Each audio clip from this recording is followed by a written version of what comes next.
Welcome to Baby Mama's Wellness Podcast, the home to holistic care and support for babies and mamas. Dr. Ashten Buck is a naturopathic doctor working in complex chronic illnesses.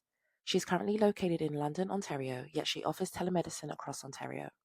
Her main focuses are in mitochondrial health, autoimmune conditions, chronic infections, hormones, and more. Dr. Ashten is also the education manager of Healthy Planet, creating training programs to teach staff about the supplements. She's a real research nerd, and we are going to talk about pregnancy autoimmune conditions, homeopathics, and lab testing. Let's get into it. All right, Ashten, welcome to Baby Mama's Wellness, the podcast. I am so happy for you to be on here. Yes, thank you so much for having me. I am so fangirling over you. I think what you do is wonderful and you help so many mamas out there. And when it's my time, I definitely want you to help me be my doula because you're just so great. So thanks for having me. Amazing. So my first question is, why did you decide to become a naturopathic doctor? Oh, this is a long-winded question, or a long-winded answer, I must say. So in the beginning, I had no idea what naturopathic medicine was. I actually probably didn't know what naturopathic medicine was until my last year of university. I went to university at Western in London, Ontario for nutrition and dietetics. I originally wanted to become a dietitian, and it wasn't until my very last year that I decided, nope, this is not what I wanted to do. And I had no idea what I wanted to do at that point. I just knew I did not want to be a registered dietitian, and I have no beef against them. I have lots of friends that are them. It just wasn't for me. It wasn't enough, essentially. I wanted to be able to pinpoint what was going on with somebody, help them through food and supplements or anything like that, and then follow up with them and see if they're getting better. And CCNM, the school that you and I both went to, they came to Western University, and I had no idea what naturopathic medicine was. They seemed cool, went and talked to them, and I talked to them for about an hour and a half, and I was like, that's exactly what I want to do. Sign me up for another 4 years of school after the 5 years I already did. And that's what kind of got me into it. I've always been interested in health. I really enjoy just knowing random facts about nutrition back in the day. I felt very knowledgeable and cool if I could tell somebody that blueberries had antioxidants. So I just wanted to know more because I am such a research person. I'm a nerd at heart, and I just love to learn about things and help people. That's ultimately where it kind of started. That's amazing. I mean, I still remember the first time I met you in our little residence hub, because you started in September and I started in January. So I was moving in, and you were so friendly and so bubbly.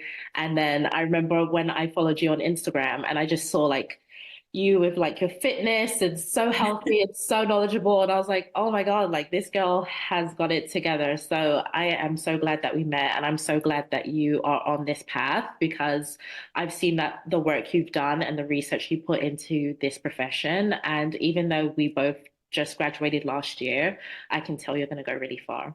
Oh, well, thank you so much. I really appreciate that. So what kind of conditions do you treat in your practice? Yeah, so I'm kind of a weird and mysterious kind of doctor.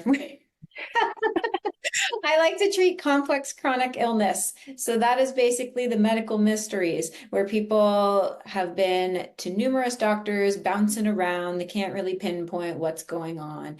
Treat a lot of mitochondrial dysfunction, autoimmune conditions, mold toxicity, chronic infections, and that's kind of my jam. It's not just that though, because I do treat a lot of hormonal disturbances. I do see people that are trying to get pregnant and maybe they have autoimmune conditions at the same time, and it might be a little bit more difficult for them. I treat all those kinds of conditions, and I see basically a general practice because of that. Yeah. I feel our practices are really similar. I see a lot of complex conditions at my clinic. What made you kind of decide to go into the more complex route? Probably because I just like doing research and I like doing puzzles. I don't like just cookie cutter approaches. And yes, there are things that are very well known that do work, and I do use them, obviously. But I just don't want that to be it. like an in Yeah. and out kind of situation. Like, oh, I have a hormonal disturbance. I'm going to give you this supplement and see you later. It's not kind of my thing. I want to help people and teach people what they can do to live a long, healthy life. And especially if it is those more tricky subjects with complex chronic illness where people are just scratching their head and they don't really know what to do because that one supplement that has really good research wasn't enough. And Exactly. that's where I like doing the research and finding out what we can do for them. Exactly. I totally agree with you. I think I run kind of the similar piece where I do a lot of research behind closed doors, and I love to be like, okay, why is that not working? And especially like I feel like our profession is getting to the root cause, and I just find like I resonate a lot better with my patients that are more complex. Than like I know what it is.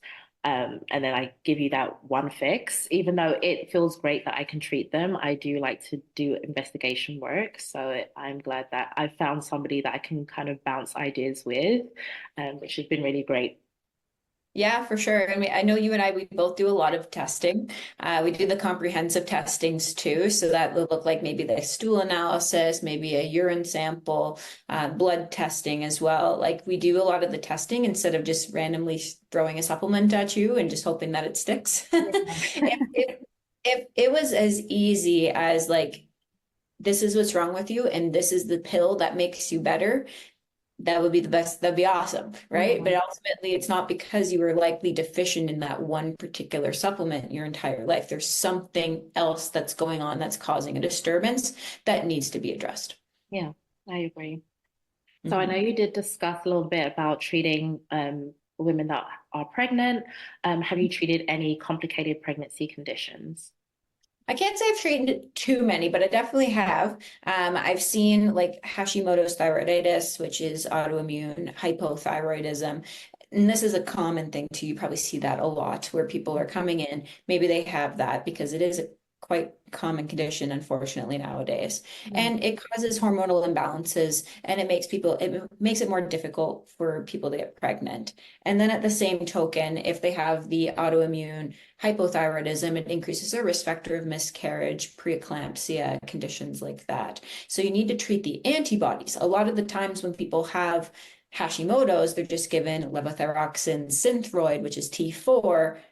And okay, it may help with the TSH levels, but if you always have a direct insult to the thyroid gland from the thyroid antibodies, the anti-thyroperoxidase, anti-thyroglobulin antibodies, then that T4 is not only going to take you so far. It's Yeah. not fixing the root cause. Now, unfortunately, with the root cause of the Hashimoto's, it may have been an environmental toxin. It may have been a chronic stressor. It may have been something that happened a while ago. It's no Mhm. longer prevalent in your life. However, now that the body made an antibody, it never forgets. So we need to get those antibodies down to a level where they're normal or euthyroid or not detectable at all, which would be the best case scenario.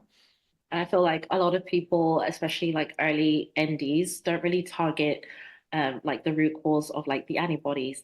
I think a lot of the time we look at the lab work, we're like, okay, we see like TSH, T3, T4 is off. And they're like, okay, what is the next step? What do we do? So I do think it's great that even people that are on like levothyroxine, Synthroid, and now that they're pregnant, they have to come off of it. I think it's a good place for naturopathic medicine to come in and be like, okay, this is the natural approach to like treating your condition, and coming off of that medication so that you can have a safe pregnancy. Yeah, absolutely. And also like the root cause of that, I mean, strongly correlated to diet, strongly correlated to your exercise routine, stress in your life. I've seen TSH go astronomically high just because someone is stressed.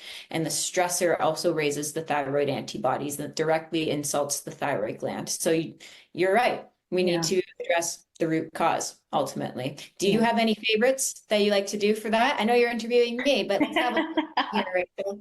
I mean, the diet piece, I think, is the easiest, especially for people trying to be pregnant or already pregnant. I think there's a lot we can do in the diet, and I think it's not utilized as much as possible. So that's usually my go-to. Then supplements, I think with botanicals, we have to be so careful because of like, will it affect the baby? What's the long-term effect? So I try to err of caution when it comes to botanicals. That's usually my last step. But I would say nutrition is the biggest piece that I use. Yeah, absolutely. I've seen like, and I know everybody hates, they're like naturopathic doctors put everybody on gluten-free diets.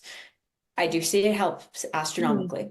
Yeah. Gluten-free diet, ultimately, I've seen has really been helpful for lowering those thyroid antibodies, ultimately, because it kind of heals the leaky gut. It Mhm. takes away the lock or the key that unlocks the gut permeability. Yeah. So, gluten-free diet, I have seen, and there is research that does support it. I'm sorry if that upsets anybody. Supplement-wise, I look at things like myo-inositol and selenium. And myo-inositol, I want to talk about it too in relation to like gestational diabetes, but at the same time, it has been shown to lower both thyroid antibodies, anti-TPO, and also anti-thyroid globulin.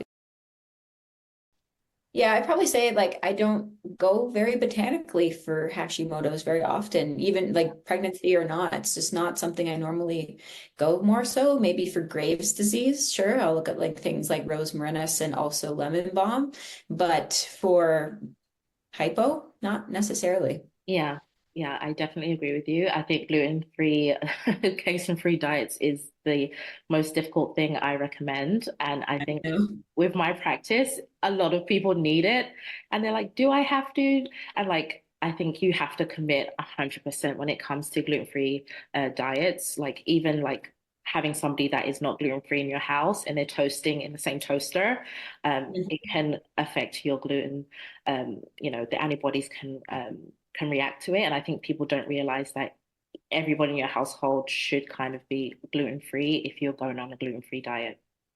Yep, I tell everybody, I'm like, unfortunately, if we do diagnose you with celiac disease, you got to buy a new toaster, you got to buy a new cutting board, you got to buy a whole new kitchenware, unfortunately, but it makes you better, right? Mhm.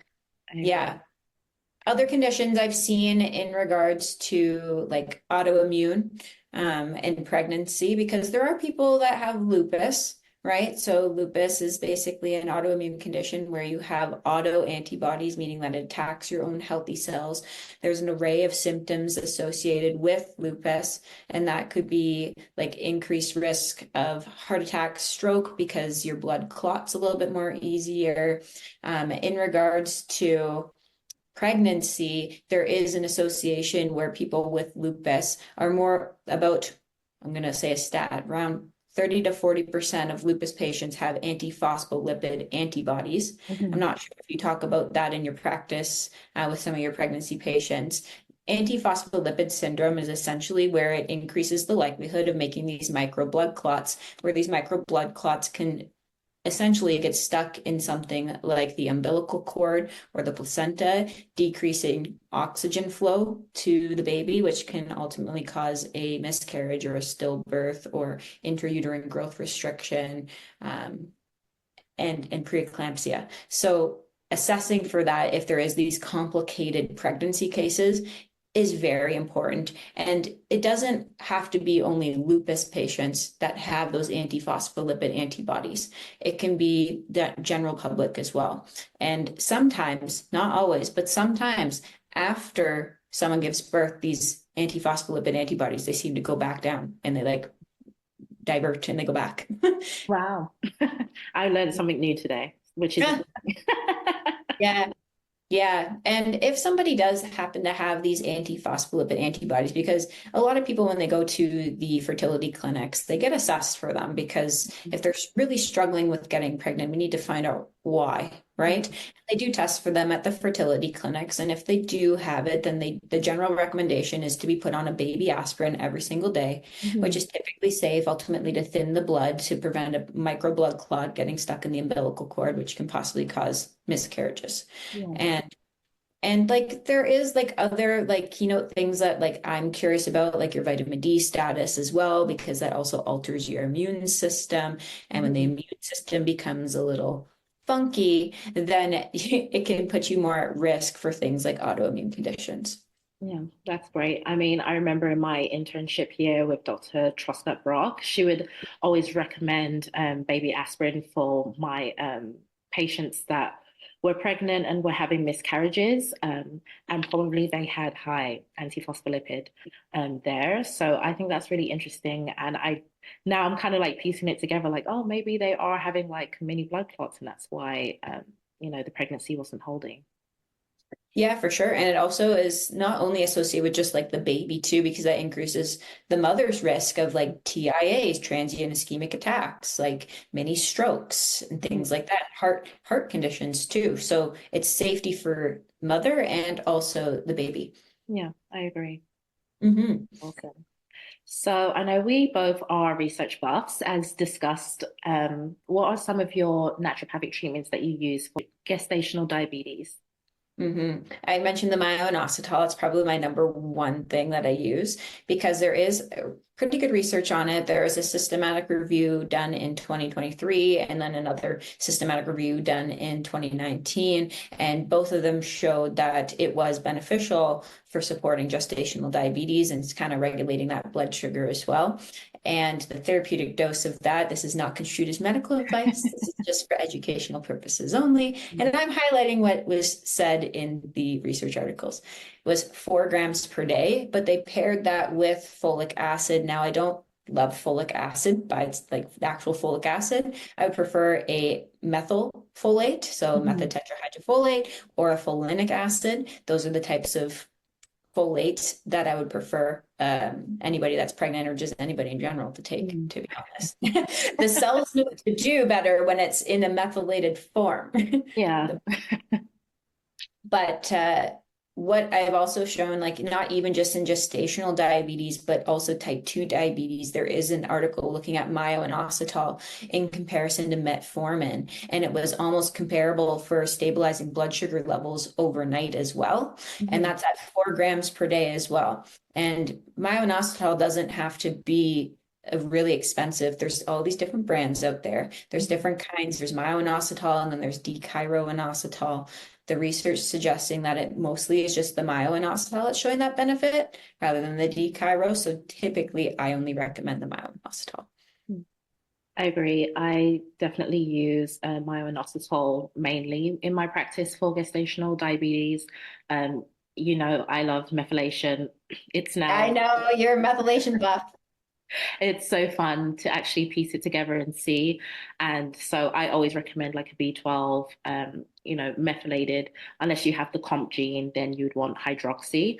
But I love people being on methylfolate, methyl B12, and then myo-inositol just to support the cardiovascular system. Yep. No, I love it. We're on the same page with that. And it must be because we see a good benefit that we're on the same page with that. So Yeah. great. And it's such a simple thing to use. Like if you have excess of like methylfolate, methyl B12, you just pee it out. So, Yep. I mean, the benefits versus harm is, there's a lot less harm using B12, myo-inositol. I mean, I have had patients that have diabetes and then I give them inositol and it spikes and you're like, oh no, like it's doing the opposite to what I want it to do. And then we kind of play around with things. But I think overall, myo-inositol 4 grams, that's what I typically use in practice. And it has been helpful for a lot of my patients. Yeah, for sure. And like I tell my patients that really the only adverse effects is gas and bloating. And that's typically a dose dependent manner. So like if you give them 4 grams all at once, then maybe it will cause more gas and bloating. So I recommend them to split it in half. So 2 grams in the morning, 2 grams at nighttime. And that seems to not cause any GI upset, which is great. Yeah, awesome. So I know we talked a little bit about autoimmune conditions. Is there any other autoimmune conditions you've treated, especially during pregnancy? Those are the most common ones that I've seen. I don't think I've seen any Sjogren's. I don't think I've seen any Graves personally. I'd have to say I think those are the only ones I've seen. Yeah. I mean, for now, because I know you. For now, I'm very young in my career. I mean, you're doing really well for your first year, so. Thank you. So what tests do you typically do during a pregnancy?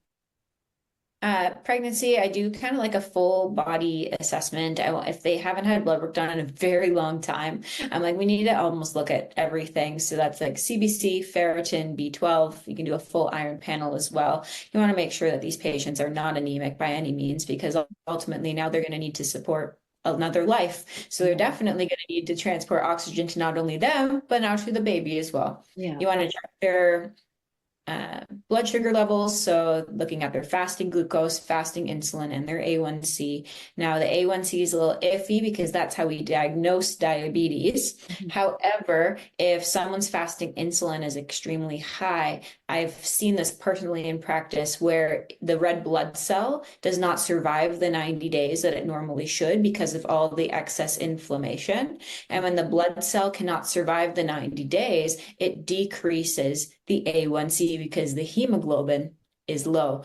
HbA1c stands for hemoglobin A1c, which looks at your blood sugar level. So if your blood cell is not surviving the full lifespan, then it can be falsely low and not an accurate representation of what your blood sugar actually is. So doing those 3 labs are really important. Obviously, around like week 24, that's when we do the oral glucose tolerance test to assess for gestational diabetes. Normally people do that with their OB-GYN, but if not, then I will do it for them.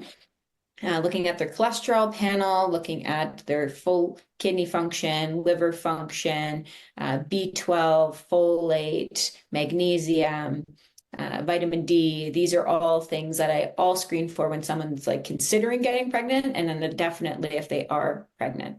In regards to hormones, though, because a lot of people are worried, like, what about my hormones? What about my hormones? We need to make sure that progesterone is okay. That can actually support the pregnancy.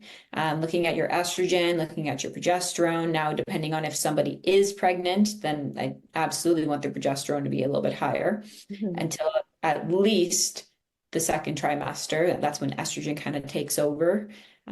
If progesterone is low, maybe they have a history of recurrent miscarriages, then we can do the bioidentical progesterone. And naturopaths in Ontario, we can't prescribe orally. We can only do vaginally or topically. So vaginal bioidentical progesterone, just a precautionary measure for the first trimester, is really important. Yeah, I agree. What about infertility wise? Would you do anything different when it comes to testing? For sure, we got to look at those thyroid. We got to look at the thyroid. We got to look at the ANA, anti-nuclear antibodies, which is basically kind of like the gateway to see if there's any other like auto antibodies, looking at lupus, Sjogren's, rheumatoid, like things like that. You can do the HLA-B27 if somebody has Crohn's colitis, like one autoimmune condition may increase the susceptibility of developing another autoimmune condition later in life. So you just want to make sure you do due diligence there.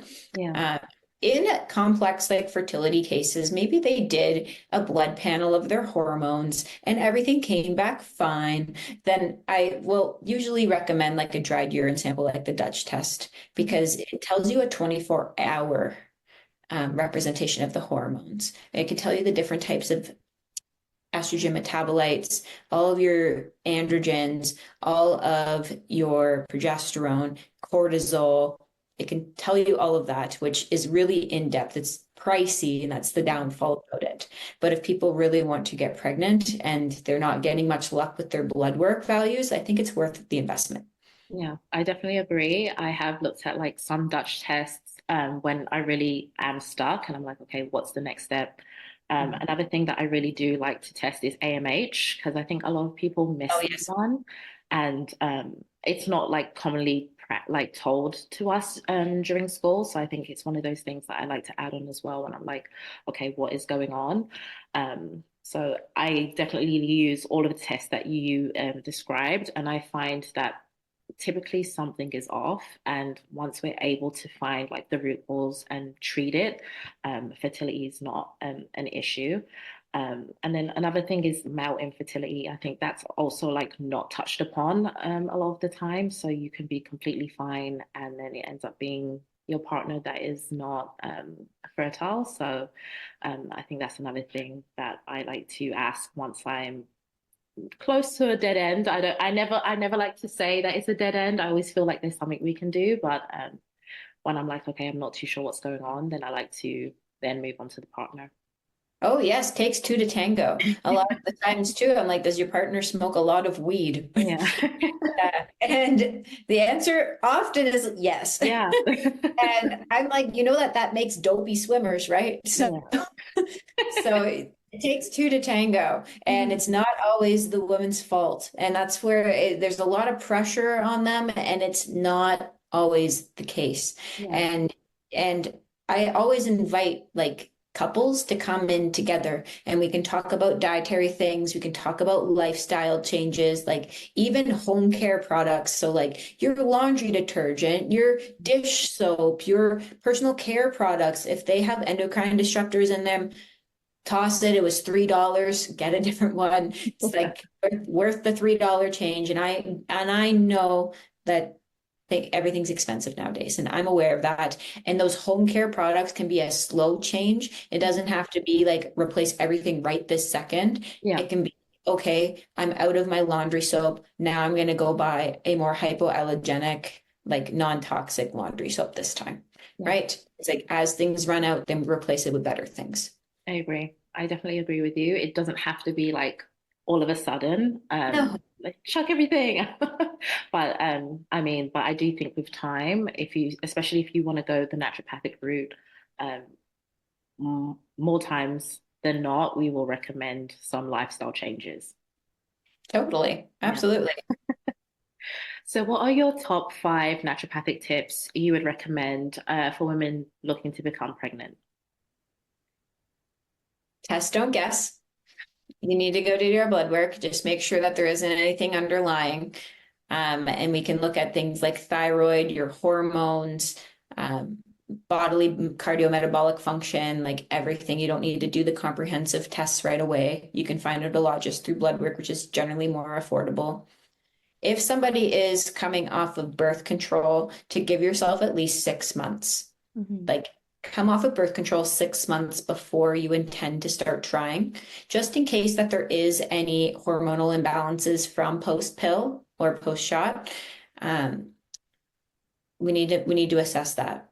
And I mean, some people come off of birth control and then the next day they go at it and then they get pregnant, and it's common, but it also is very not common. Yeah.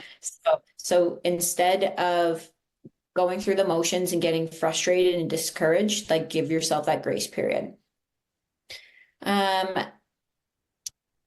3 is focusing on egg quality.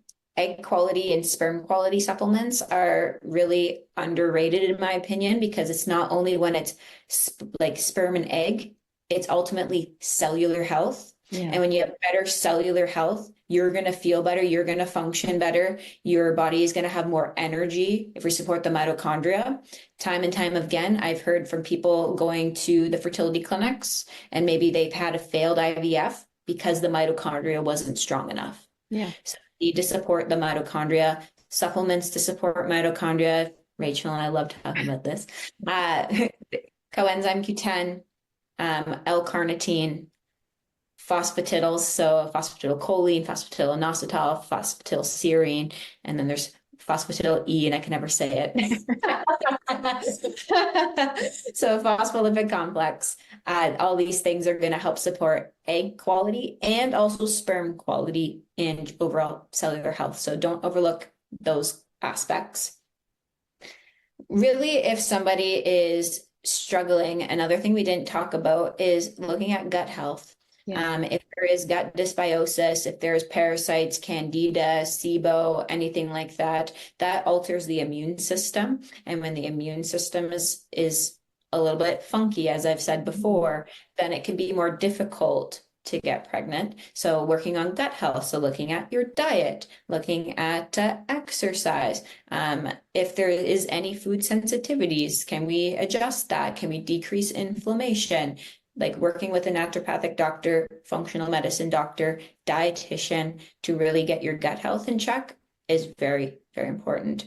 And number 5 is just go with the flow, because when we put pressure on ourselves, that is really stressful, and that cortisol may also inhibit you from getting pregnant or make it more difficult or increase the risk of miscarriages. So give yourself the grace. If you're putting lots of pressure on yourself, then it's going to make things more stressful just for the whole process.